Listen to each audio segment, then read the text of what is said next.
Hello mga chusero, nandito kami ni Walo sa Honda Desmark. Medyo busy lang si Ma'am Riz ngayon dahil ang daming customer, ang daming client dito sa Honda.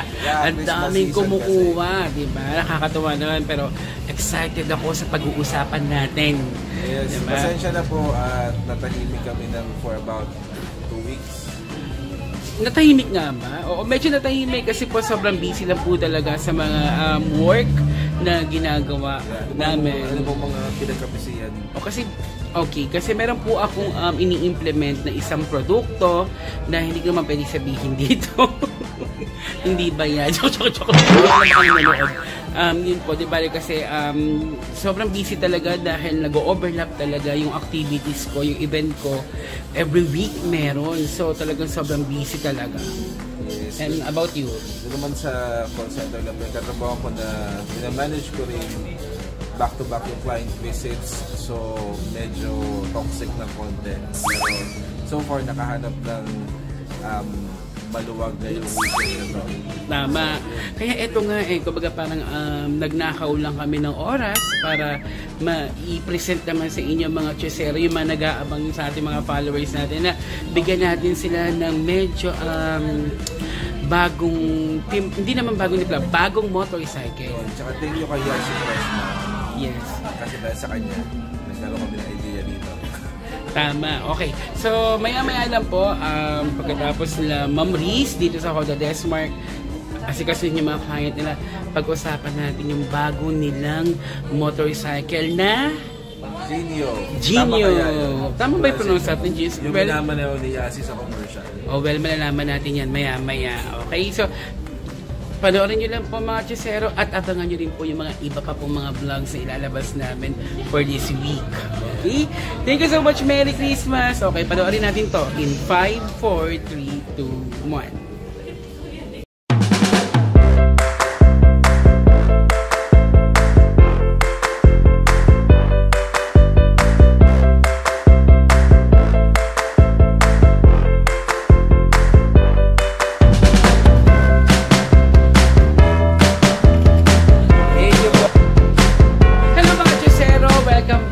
YouTube channel. I'm with Walo. Hawak niya ang camera. Hello! And dito po kami sa Honda Desmark upang alamin ang bagong motorcycle na labas ng Honda. Chinismis ni ni Yasi. Yasi Pressman. Sinabi sa atin ni Yasi.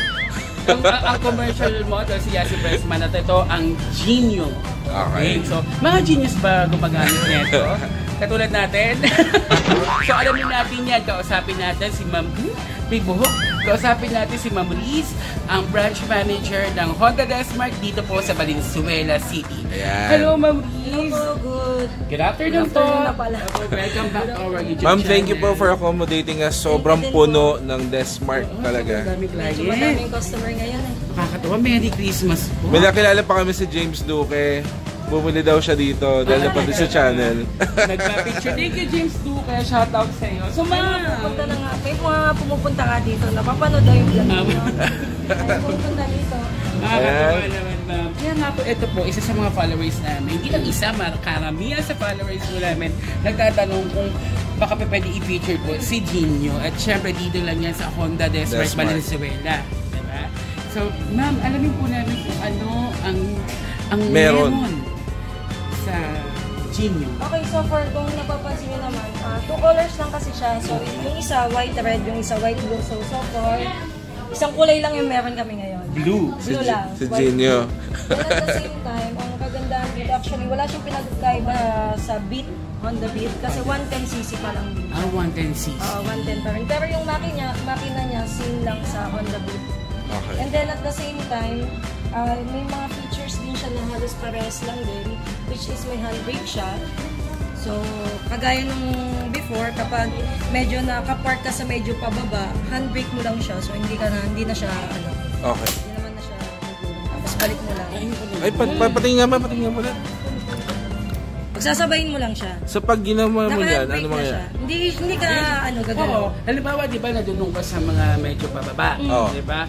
So, yung iba, hawak-hawak mo talaga yung brake Kasi talaga para gumugulas. hindi ka gumulong. So, ito, may handbrake, parang kotse, ha? Wow! Hindi siya, Ang ganda. More. Balik mo lang. Pindutin mo lang. Wow. So at the same time, naka-combi brake din siya. So alam naman natin yung features ng combi brake. So 70-30 po, once na nagpreno tayo sa likod, may sumasamang harap po. 30%. So, mas safe. Mas safe Yung siya. nakaganda ng combi. True. Combination brake. Tapos parang sa pagkakaalok na ang consumption niya, fuel consumption, nasa mga 56 kilometers per liter. Wow. 6 kilometers per liter. Per liter. Wow. Ang haba naman. Medyo malayo-layo din ang Malayo yun para sa 1 litro. Yes. Diba? Ang kagandahan dito, may nadagdag kasi sa kanyang features, which is, kung mapapansin niyo, di ba si PCX, meron siyang charging Outlet? outlet, meron din siya. Eto po. Nasa loob, medyo hindi siya. Eto. Opo. So, bibili ka na lang ng ano mo. Tapos, yan, pwede may connect yung charger mo dyan.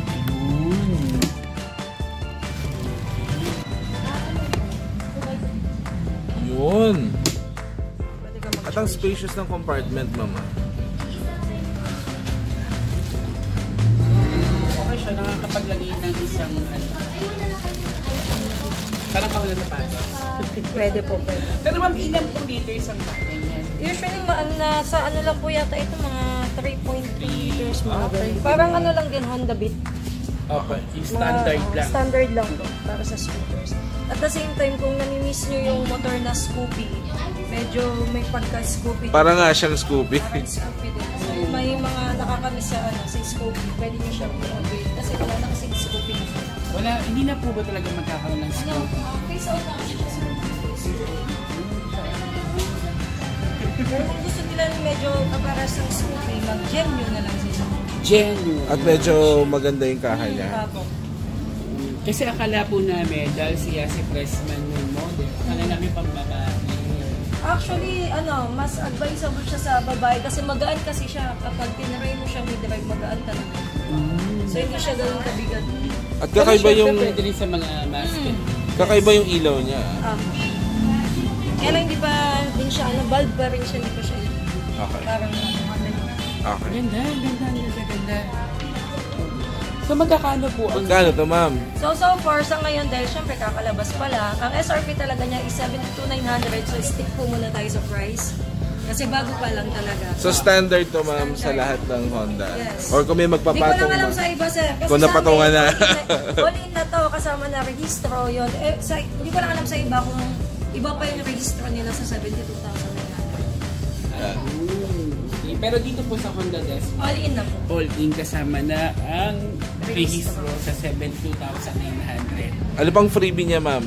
Sa ngayon, sir, ang in-offer lang muna namin is yung helmet ko. Kasi yung jersey natin medyo na out of stock. Hanggang ngayon, hindi pa tapos tahiin. So, yun lang muna. Pero in case na magkaka-stock pa rin tayo, bibigay pa rin naman tayo. Ma'am, paano pag may naghanap ng kulay red?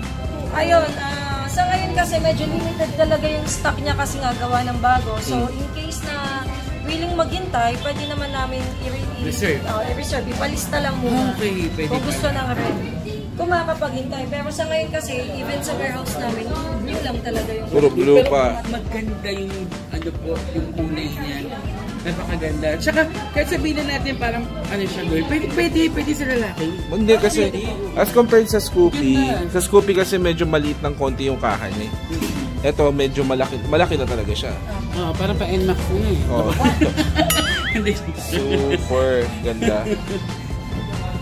Tapos yung height niya, mababa lang yan. Kayang-kaya yan mga nasa 5 height. Pwede na. Tapos 110cc.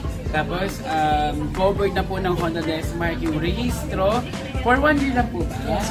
Yes po, for 1 year. For 1 year. Ganun din po ba kahit hindi niya i-cash? Kahit installment po kasama na. Pwede. So, pag minimum down payment natin is 5,900. So, in case na maabot tayo, wala nang add-ons dun sa 5,900. Ayun. Kasama na din ang register. Ayos. Sarap naman magkaroon ng kombi ng Gino. Correct. Okay. Ma'am, bring up lang po tayo sa requirements kasi medyo mayroon po ba tayong changes? Or So meron far, po tayong additional So requirements? far, ganun pa din naman yung requirements natin for installment. Wala naman pong changes. Sa cash naman, ID lang talaga pwede. Okay. So, in case na magka-cash kayo, tapos ang dami kasi nagtatanong kung pwede daw bang mag-cash tapos student license, pwede naman po, as long as cash po siya. Kasi labas naman na po kami in case na i-derive po siya na wala kayong license or student pala. Okay. Ma'am, paki-invite na po sila sa Honda Desmark. So, in-invite ko po yung lahat ng mga mahilig sa motor, especially po Honda. Pwede po kayong pumunta dito sa aming pong branch sa Honda Desmark, Valenzuela. We are located at 2-3 Dema Feliz Building, MacArthur Highway, Carohatan, Valenzuela City. Tapat po kami ng Novo. And then, you can reach us po sa aming pong Facebook page po, which is Honda Desmark Valenzuela po. Medyo patient lang po tayo sa paghihintay sa reply kasi medyo madami po talaga nag-i-inquire. At sobra kasi. Yes po. Sa gusto naman pong tumawag, pwede din po tayong tumawag sa number 8516-9127 po. At totoo naman kasi, ang presyuhan ng Desmark, maganda. Panalo. Yes. Panalo talaga. Panalo talaga. At ang dami nila mga freebies na ibinibigay. Plus may mga pa-promo sila. Ang dami-dami, di ba? Pag bumili ng XRM, meron kang free na Keyplay. Yun. Diba? So ang dami-dami. Actually, yung iba, sir, bago sila mag-avail muna, pinapakanvas muna namin talaga sa iba kung talagang So, ganun ka confident si Honda Yes. Desmark. Kasi yung ano talaga, bumabalik din talaga sa amin. Ayan, Kasi ang dami naman- nila. Ang dami-dami. At nakakatuwa naman po dahil napaka-accommodating po ninyo sa Yes. lahat ng mga client po. Ang babait po.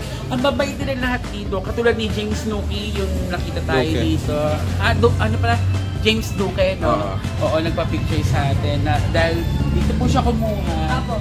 And napanood niyo din sa vlog. Ayan. Actually, naglalakuhan nga kami kagabi kasi sabi ko, napupunta na naman si Sir Archus dito, ibablog yung Genyo. Unahan na kaya natin. I-vlog na natin para tayo yung madaming views. Hindi naman po. Yan. So, mabukod po sa Facebook, Facebook page ng Honda Desmark Valenzuela. Meron na rin kayong number. May cellphone number po ba? Actually, meron, hindi ko lang kabisado sa phone. Sige, ipa-flash na lang po namin sa screen yung number para kasi hindi na lahat may landline ngayon, alam natin lahat yan. So, ipa-flash po namin sa screen yung mobile number at i-check nyo rin po ang mga description. I-check yung description below. Yes. So, para makita ninyo yung address kung saan makatagpuan sila Ma'am Riz. Okay? Yan. Kung naghahanap kayo ng paggagastosan ng 13-month pay nyo, punta na kayo sa Honda Desmark. Ma'am Riz, maraming Maraming salamat, ma'am. Thank you sa storbo.